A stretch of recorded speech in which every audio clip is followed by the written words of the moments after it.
אני נחתי לתומי ברחובות נהריה כשפתאום מר שיבולת מתקשר אליי. מסתבר שהוא הגיע עד לפה בהליקופטר כדי לשכנע את שחקן המיינקראפט מספר 1 בארץ להצטרף לטים מיינקראפט.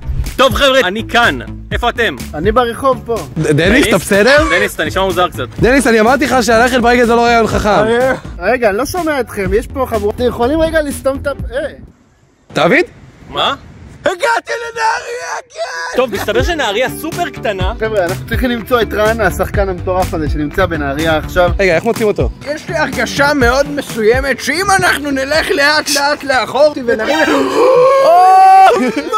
אז מאוד בקלות מצאנו את רן. דניס גנב את המזוודה עם הכסף. האירוע שלנו. לא, דניס! ושיבולת הצליח לשכנע אותו להצטרף לטים מיינקראפט. אנחנו הולכים לקרוע אותם ואת כל החבר'ה שהם מביאים מחול בשביל הגאווה הישראלית. מה אתה אומר? יאללה, לא צריך אותם. יאללה, טים מיינקראפט! טים מיינקראפט! חברים, יש לנו פה